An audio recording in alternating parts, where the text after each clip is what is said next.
Many questions will be asked about India's reaction. Why did New Delhi not condemn this invasion? Why did New Delhi not stand up for sovereignty?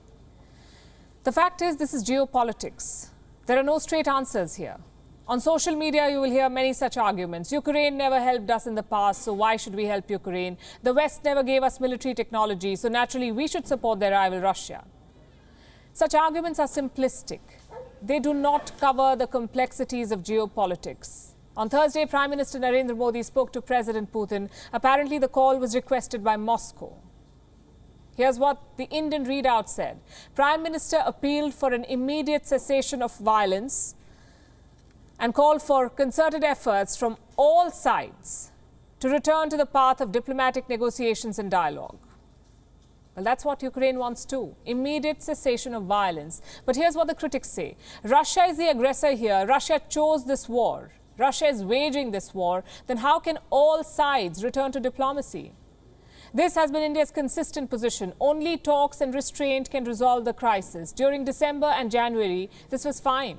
Russia was threatening an invasion, but war had not broken out. Now the situation is different though.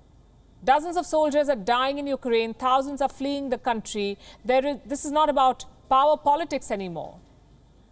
This is about principles too. Do you defend sovereignty or not? Historically, the West has never supported India.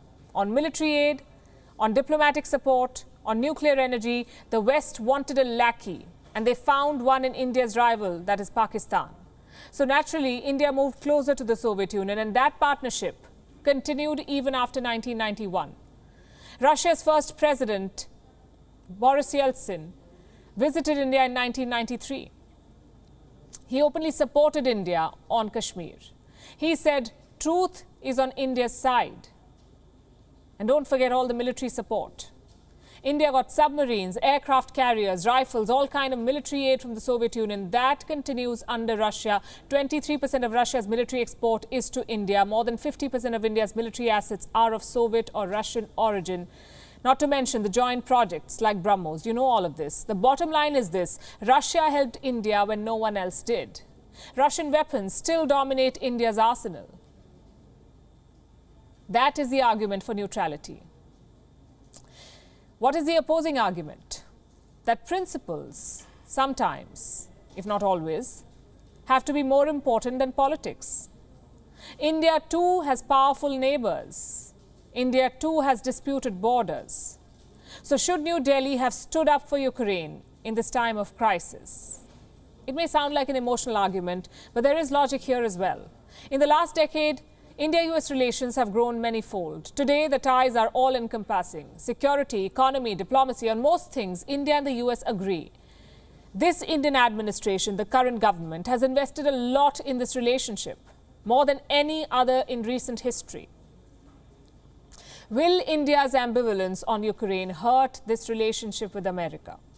It is certainly possible. The United States can sanction India for buying Russian weapons. Rumor is Joe Biden was considering a waiver on CATSA for buying the S-400 missile defense system, but this decision could change Biden's mind. And all of these things would have been considered by Indian policymakers. Like I said, it's not a simple choice of US or Russia. This choice has massive implications for India's security. If you pick the West today, you're effectively betting on the US, on defense, on China, on everything. And right now, that is a huge risk. America is notorious for abandoning allies. We saw that with the Kurds. We saw that with Afghanistan. And now we are seeing it with Ukraine. So picking the West would have been a massive risk. Does this mean India has abandoned Ukraine? Well, Kiev at least seems to think so. Their envoy to India had appealed for New Delhi's intervention. Now he says India's response is quote-unquote dissatisfying. Later today, India will have to choose again. The United Nations Security Council is voting on condemning the Russian aggression. Will India support it or abstain? Conventional wisdom says India will abstain. Whether it's the right call or not, only time, as they say, will tell.